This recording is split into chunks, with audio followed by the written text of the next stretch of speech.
गौरी पुत्र गणेश की जय हो। जय श्री कृष्णा, राधे राधे। आइए आज सुनते हैं भगवान के लीला अवतारों की कथा। ब्रह्मा जी कहते हैं, अनंत भगवान ने प्रलय के जल में डूबी हुई पृथ्वी का उद्धार करने के लिए समस्त यज्ञ में वराह शरीर ग्रहण किया था। आदि दैत्य हिरण्याक्ष जल के अंदर ही लड़ने के लिए उनके सामने आया। जैसे इंद्र ने अपने वज्र से पर्वतों के पंख काट डाले थे, वैसे ही वराह भगवान ने अपनी दाढ़ों से उसके टुकड़े टुकड़े कर दिए। फिर उन्हीं प्रभु ने रुचि नामक प्रजापति की पत्नी आकुति के गर्भ से शु यज्ञ के रूप में अवतार ग्रहण किया। उस अवतार में उन्होंने दक्षिणा नाम की पत्नी से सुयम नाम के देवताओं को उत्पन्न किया और तीनों लोकों के बड़े बड़े संकट हर लिए। इसी से स्वयंभू मनु ने उन्हें हरि के नाम से पुकारा। नारद करदम प्रजापति के घर देवहूति के गर्भ से 9 बहनों के साथ भगवान ने कपिल के रूप में अवतार ग्रहण किया। उन्होंने अपनी माता को उस आत्मज्ञान का उपदेश किया जिससे वे इसी जन्म में अपने हृदय के संपूर्ण मल, तीनों गुणों की आसक्ति का सारा कीचड़ धोकर कपिल भगवान के वास्तविक स्वरूप को प्राप्त हो गई। महर्षि अत्रि भगवान को पुत्र रूप में प्राप्त करना चाहते थे। उन पर प्रसन्न होकर भगवान ने उनसे एक दिन कहा कि मैंने अपने आप को तुम्हें दे दिया। इसी से अवतार लेने पर भगवान का नाम दत्तात्रेय पड़ा। उनके चरण कमलों के पराग से अपने शरीर को पवित्र करके राजा यदु और सहर्षा अर्जुन आदि ने योग की और भोग मोक्ष दोनों ही सिद्धियां प्राप्त की। नारद सृष्टि के प्रारंभ में मैंने विविध लोगों को रचने की इच्छा से तपस्या की। मेरे उस अखंड तप से प्रसन्न होकर उन्होंने तप अर्थ वाले सन नाम से युक्त होकर सनक, सनक नंदन, सनातन और सनत कुमार के रूप में अवतार ग्रहण किया। इस अवतार में उन्होंने प्रलय के कारण पहले कल्प के भूले हुए आत्मज्ञान का ऋषियों के प्रति यथावत उपदेश किया, जिससे उन लोगों ने तत्काल परम तत्व का अपने हृदय में साक्षात्कार कर लिया। धर्म की पत्नी दक्ष कन्या मूर्ति के गर्भ से वे नर नारायण के रूप में प्रकट हुए। उनकी तपस्या का प्रभाव उन्हीं के जैसा है। इंद्र की भेजी हुई कामनी सेना अप्सराएं उनके सामने जाते ही अपना स्वभाव खो बैठीं। वे अपने हाव भाव से उन आत्मस्वरूप भगवान की तपस्या में विघ्न नहीं डाल सके। नारद, शंकर आदि महानुभाव अपनी रोष भरी दृष्टि से कामदेव को जला देते हैं, परंतु अपने आप को जलाने वाले असह्य क्रोध को वे नहीं जला पाते। वही क्रोध नर नारायण निर्मल हृदय में प्रवेश करने के पहले ही डर के मारे कांप जाता है। फिर भला उनके हृदय में काम का प्रवेश तो हो ही कैसे सकता है। अपने पिता राजा उत्तानपाद के पास बैठे हुए 5 वर्ष के बालक ध्रुव को उनकी सौतेली माता सुरुचि ने अपने वचन बाणों से बेध दिया था। इतनी छोटी अवस्था होने पर भी वे उस ग्लानि से तपस्या करने के लिए वन में चले गए। उनकी प्रार्थना से प्रसन्न होकर भगवान प्रकट हुए और उन्होंने ध्रुव को ध्रुव पद का वरदान दिया।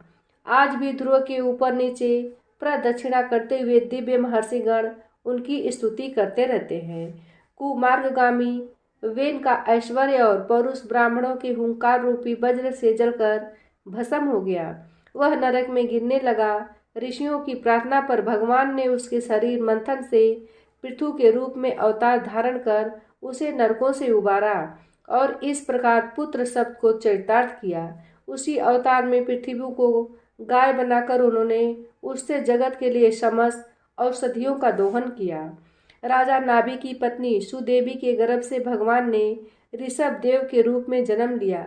इस अवतार में समस्त आसक्तियों से रहित रहकर अपनी इंद्रियों और मन को अत्यंत शांत करके एवं अपने स्वरूप में स्थित होकर समदर्शी के रूप में उन्होंने जड़ों की भांति योगचर्या का आचरण किया। इस स्थिति को महर्षि लोग परमहंस पद अथवा अवधूतचर्या कहते हैं। इसके बाद स्वयं उन्हीं यज्ञ पुरुष ने मेरे यज्ञ में स्वर्ण के समान कांति वाले हयग्रीव के रूप में अवतार ग्रहण किया। भगवान का वह विग्रह वेदमय, यज्ञमय और सर्वदेवमय है। उन्हीं की नासिका से श्वास के रूप में वेदवाणी प्रकट हुई है। चाचुष मनवंतर के अंत में भावी मनु सत्यव्रत ने मत्स्य रूप में भगवान को प्राप्त किया था। उस समय पृथ्वी रूप नौका के आश्रय होने के कारण वे ही समस्त जीवों के आश्रय बने। प्रलय के उस भयंकर जल में मेरे मुख से गिरे हुए वेदों को लेकर वे उसी में विहार करते रहे। जब मुख्य मुख्य देवता और दानव अमृत की प्राप्ति के लिए क्षीर सागर को मथ रहे थे, तब भगवान ने कच्छप के रूप में अपनी पीठ पर मंदरांचल धारण किया। उस समय पर्वत के घूमने के कारण उसकी रगड़ से उनकी पीठ की खुजलाहट थोड़ी मिट गई, जिससे वे कुछ क्षणों तक सुख की नींद सो सके। देवताओं का महान भय मिटाने के लिए उन्होंने नृसिंह का रूप धारण किया। फड़कती हुई भौहों और तीखी दाढ़ों से उनका मुख बड़ा भयावना लगता था। हिरण्यकश्यपु उन्हें देखते ही हाथ में गदा लेकर उन पर टूट पड़ा। इस पर भगवान नृसिंह ने दूर से ही उसे पकड़कर अपनी जांघों पर डाल लिया और उसके छटपटाते रहने पर भी अपने नखों से उसका पेट फाड़ डाला। बड़ी भारी सरोवर में महाबली ग्राह ने गजेंद्र का पैर पकड़ लिया। जब बहुत थक कर वह घबरा गया, तब उसने अपनी सूंडों में कमल लेकर भगवान को पुकारा, हे आदि पुरुष, हे समस्त लोकों के स्वामी, हे समन मार्ग से कल्याण करने वाले। उसकी पुकार सुनकर अनंत शक्ति भगवान चक्रपाणि गरुड़ की पीठ पर चढ़कर वहां आए और अपने चक्र से उन्होंने ग्राह का मस्तक उखाड़ डाला। इस प्रकार कृपा पर भगवान ने अपने शरणागत गजेंद्र की सूंड पकड़कर उस विपत्ति से उसका उद्धार किया था।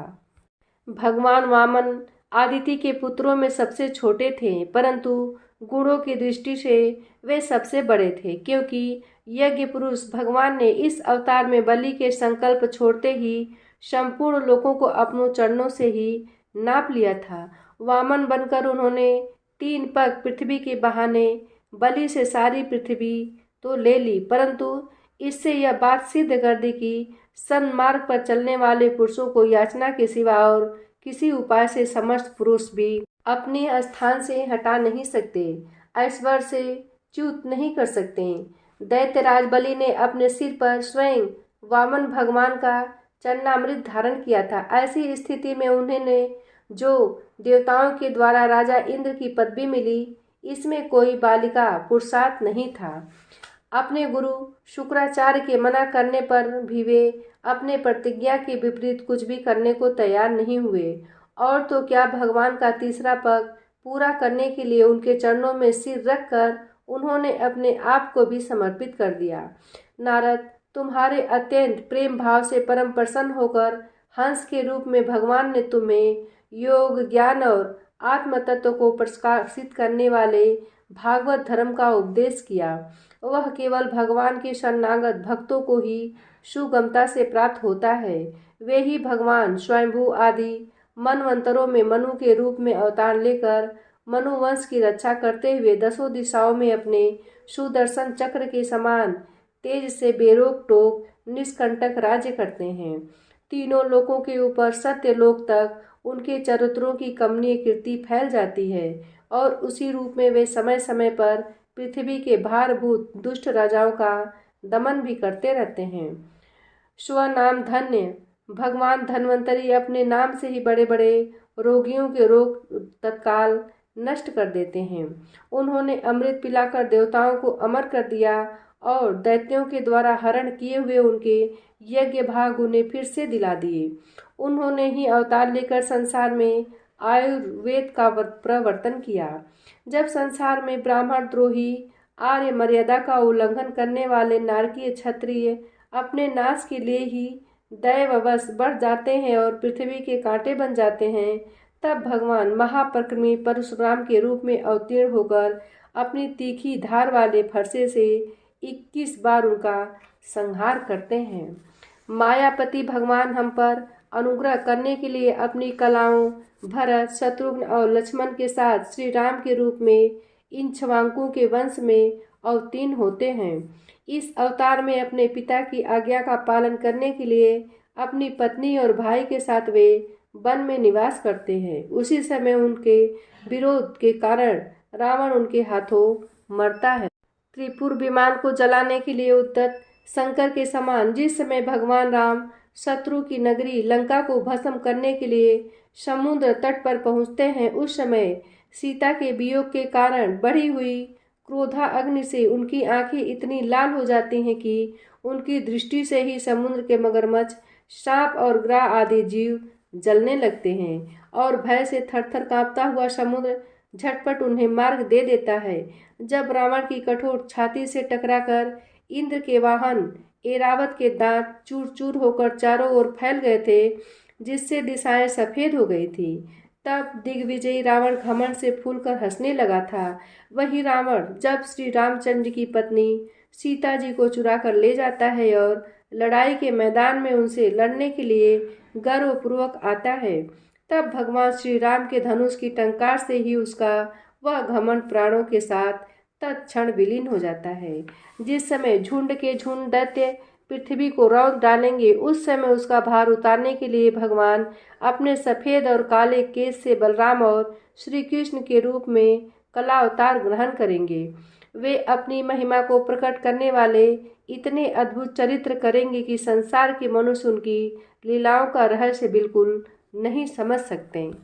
बचपन में ही पूतना के प्राण हर लेना, 3 महीने की अवस्था में पैर उछालकर बड़ा भारी छकड़ा उलट देना और घुटनों के बल चलते चलते आकाश को छूने वाले यमलावर्जुन वृक्षों के बीच में जाकर उन्हें उखाड़ डालना, ये सब ऐसे कर्म हैं जिन्हें भगवान के सिवा और कोई नहीं कर सकता। जब कालिया नाग के विष से दूषित हुआ यमुना जल पीकर बछड़े और गोप बालक मर जाएंगे, तब वे अपनी सुधामयी कृपा दृष्टि की वर्षा से ही उन्हें जीवित कर देंगे और यमुना जल को शुद्ध करने के लिए वे उसमें विहार करेंगे तथा विष की शक्ति से जीव लपलपाते हुए कालिया नाग को वहां से निकाल देंगे। उसी दिन रात को जब सब लोग वहीं यमुना तट पर सो जाएंगे और दावा अग्नि से आसपास का मूछ का वन चारों ओर से जलने लगेगा, तब बलराम जी के साथ वे प्राण संकट में पड़े हुए ब्रजवासियों को उनकी आंखें बंद कराकर उस अग्नि से बचा लेंगे।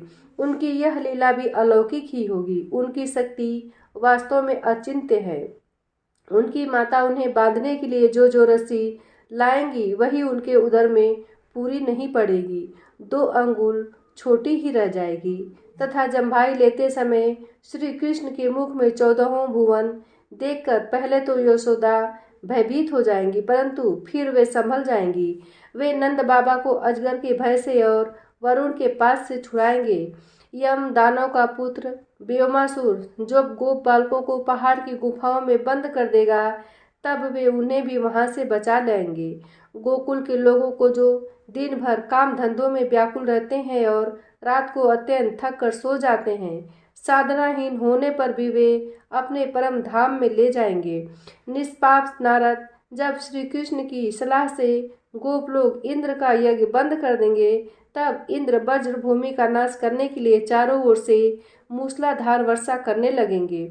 उससे उनकी तथा उनके पशुओं की रक्षा करने के लिए भगवान कृपा परवश 7 वर्ष की अवस्था में ही 7 दिनों तक गोवर्धन पर्वत के एक ही हाथ से छत्रक पुष्प की तरह खेल खेल में ही धारण किए रहेंगे।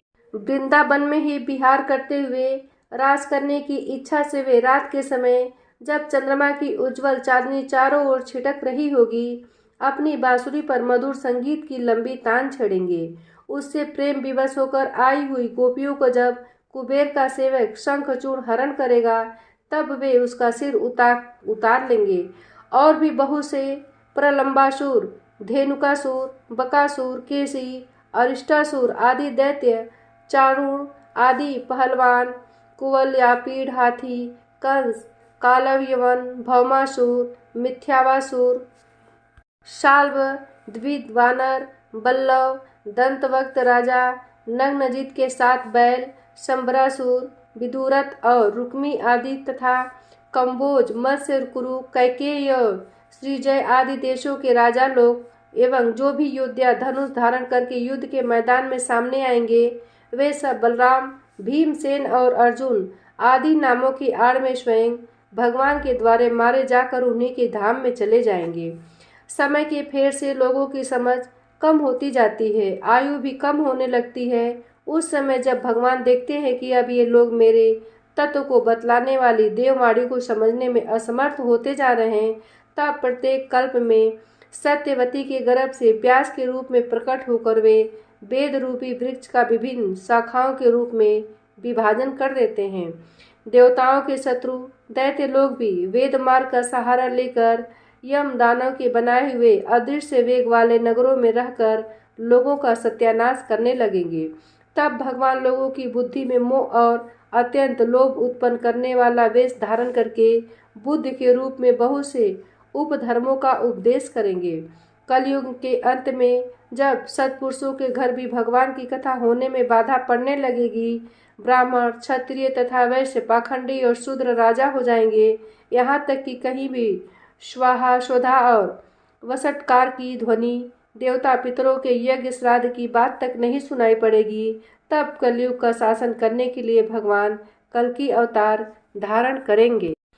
जब संसार की रचना का समय होता है, तब तपस्या, 9 प्रजापति, मरीचि आदि ऋषि और मेरे रूप में जब सृष्टि की रक्षा का समय होता है, तब धर्म, विष्णु, मनु, देवता और राजाओं के रूप में, तथा जब सृष्टि के प्रलय का समय होता है, तब अधर्म, रुद्र तथा क्रोधवश नाग के सर्प एवं दैत्य आदि के रूप में सर्वशक्तिमान भगवान की माया विभूतियां ही प्रकट होती हैं।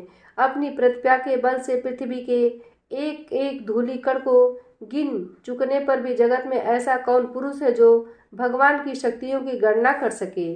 जब वे त्रिविक्रम अवतार लेकर त्रिलोकी को नाप रहे थे, उस समय उनके चरणों के अदम्य वेग से प्रकृति रूप अंतिम आवरण से लेकर सत्य लोक तक सारा ब्रह्मांड कांपने लगा था। तब उन्होंने ही अपनी शक्ति से उसे स्थिर किया था। समस्त सृष्टि की रचना और संहार करने वाली माया उनकी एक शक्ति है। ऐसी ऐसी अनंत शक्तियों के आश्रय उनके स्वरूप को न मैं जानता हूँ और न वे तुम्हारे बड़े भाई सनकादि ही, फिर दूसरों का तो कहना ही क्या है। आदि देव भगवान शेष सहस्त्र मुख से उनके गुणों का गायन करते आ रहे हैं, परंतु वे अब भी उनके अंत की कल्पना नहीं कर सके। जो निष्कपट भाव से अपना सर्वस्व और अपने आप को भी उनके चरण कमलों में निछावर कर देते हैं, उन पर वे अनंत भगवान स्वयं ही अपनी ओर से दया करते हैं और उनकी दया के पात्र ही उनकी दुस्तर माया का स्वरूप जानते हैं और उसके पार पा जाते हैं। वास्तव में ऐसे पुरुष ही कुत्ते और शियारों के कलेवा रूप अपने और पुत्र आदि के रूप में शरीर में यह मैं हूँ और यह मेरा है ऐसा भाव नहीं करते।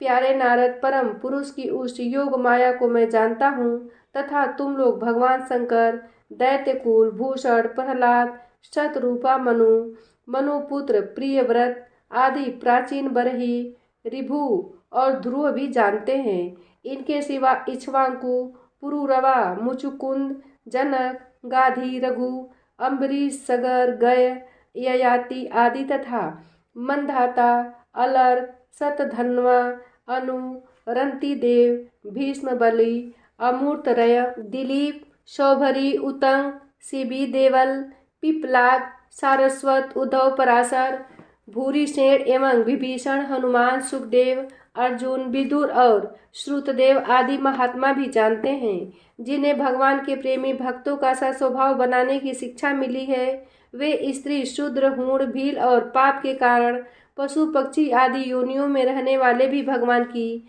माया का रहस्य जान जाते हैं और इस संसार सागर से सदा के लिए पार हो जाते हैं। फिर जो लोग वैदिक सदाचार का पालन करते हैं, उनके संबंध में तो कहना ही क्या है।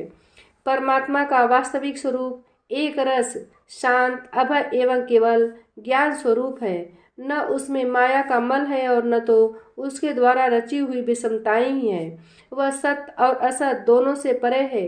किसी भी वैदिक या लौकिक शब्द की वहाँ तक पहुँच नहीं है। अनेक प्रकार के साधनों से संपन्न होने वाले कर्मों का फल भी वहाँ तक नहीं पहुँच सकता, और तो क्या स्वयं माया भी उनके सामने नहीं जा पाती, लजाकर भाग खड़ी होती है। परम पुरुष भगवान का वही परम पद है। महात्मा लोग उसी का शोक रहित, अनंत, आनंद स्वरूप ब्रह्म के रूप में साक्षात्कार करते हैं। संयमशील पुरुष उसी में अपने मन को समाहित करके स्थित हो जाते हैं। जैसे इंद्र स्वयं मेघ रूप में विद्यमान होने के कारण जल के लिए कुआं खोदने की कुदाल नहीं रखते, वैसे ही वे भेद दूर करने वाले ज्ञान साधनों को भी छोड़ देते हैं। समस्त कर्मों के फल भी भगवान ही देते हैं, क्योंकि मनुष्य अपने स्वभाव के अनुसार जो शुभ कर्म करता है वह सब उन्हीं की प्रेरणा से होता है। इस शरीर में रहने वाले पंचभूतों के अलग अलग हो जाने पर जब यह शरीर नष्ट हो जाता है तब भी इसमें रहने वाला अजन्मा पुरुष आकाश के समान नष्ट नहीं होता। बेटा नारद, संकल्प से विश्व की रचना करने वाले षड ऐश्वर्य संपन्न श्री हरि का मैंने तुम्हारे सामने संक्षेप से वर्णन किया। जो कुछ कार्य कारण अथवा भाव अभाव है वह सब भगवान से भिन्न नहीं है, फिर भी भगवान तो इससे पृथक भी ही हैं। भगवान ने मुझे जो उपदेश किया था वह यही भागवत है। इसमें भगवान की विभूतियों का संक्षिप्त वर्णन है। तुम इसका विस्तार करो। जिस प्रकार सबके आश्रय और सर्वस्वरूप भगवान श्री हरि में लोगों की प्रेममयी भक्ति हो, ऐसा निश्चय करके इसका वर्णन करो। जो पुरुष भगवान की अचिंत्य शक्ति माया का वर्णन या दूसरे के द्वारा किए हुए वर्णन का अनुमोदन करते हैं अथवा श्रद्धा के साथ नित्य श्रवण करते हैं, उनका चित्त माया से कभी मोहित नहीं होता। प्रिय भक्तजनों, आज की कथा यहीं समाप्त होती है। आगे की कथा अगली वीडियो में। तब तक के लिए जय श्री कृष्ण, जय श्री राधे।